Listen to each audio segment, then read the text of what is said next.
Well, happy Sunday, fellow students of Jesus.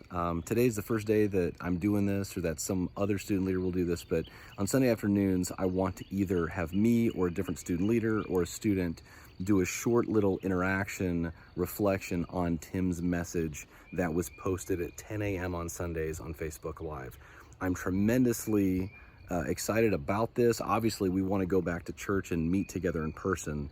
But one thing that I'm very excited about as a dad and a student pastor is that families all over our congregation are worshiping with each other in the living rooms. I think it's a big thing for families to worship together. So don't miss that opportunity. Part of the reason I'm doing these videos is to encourage you to watch that and become a part of that, right? So Tim preached out of John 12 today. And the part of that chapter that stuck out to me the most, one that I've wrestled with for years and tried to internalize, is how Mary anoints Jesus's feet with perfume that costed 9 months' salary at Bethany, okay? I think a lot of us are struck by this, right? Judas was struck by it and even criticized her for it.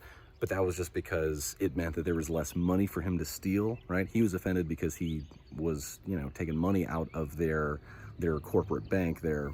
But I think even very good, decent non-thieves, right, would question the morality and question the wisdom of that type of decision, right?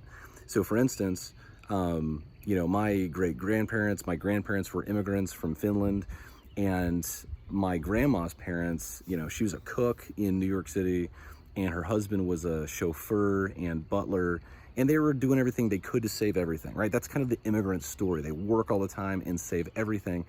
And so my background is one where my great-grandma actually got angry at her husband for buying her flowers because she thought it was a waste of money, right?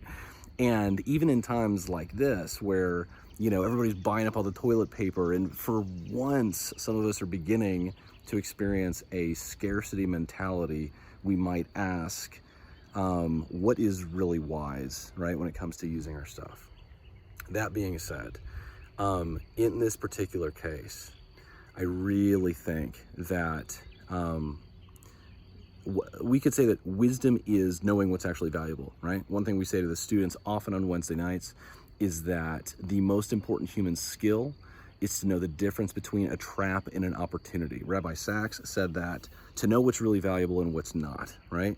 And this lady was wise beyond most of the people will ever realize. Through no earning of her own, it's the grace of God that gave her the wisdom, but she was actually able to recognize the value of Jesus. And again, if wisdom is recognizing what is truly valuable, then she did what is absolutely, utterly practical, right? If you understand that human beings are more than stomachs, we are more than fragile creatures that need shelter and water and all these things, and understand that the destiny of a human being, truly what we are created to do, is worship. She really achieved peak humanity in that moment, right? And serves as an example to all of us. Jesus loved what she did, said that wherever the gospel is preached, her story, that event would be shared. And so we even heard about it today, 2,000 years later. Now, that being said, a lot of us don't have anything in our houses worth 9 months worth of salary, okay? And so, but that being said, we still have the opportunity to worship in the same manner that she did, right? So while we might not have perfume to pour on the feet of Jesus, and his feet just aren't available, honestly, right, to us right now, I think the destiny of the disciple, the thing that disciples are learning to do, is to turn all of our actions into worship, right? To make the chief end of every single thing we do to make us more capable of valuing Jesus, right? True wisdom is being able to value what is valuable and to put our efforts into things that will make that return. And this is strange. So often we think of our life in being in the abundance of our possessions. Jesus literally says it's not that. I would say that really a better aim is to, be wise, certainly make sure you and your family are taken care of, but understand that the real aim of life is to become capable. We're not capable right now, but to become capable through his leadership to treasure the treasure that treasures you, right? That's really the point of life from a worshiper's perspective.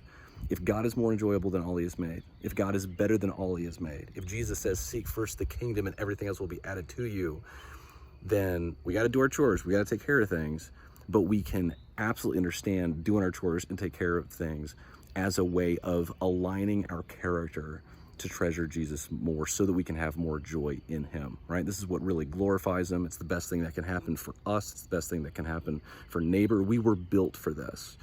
And so anyways, hope you guys enjoyed Tim's message. If you haven't seen it yet, please do.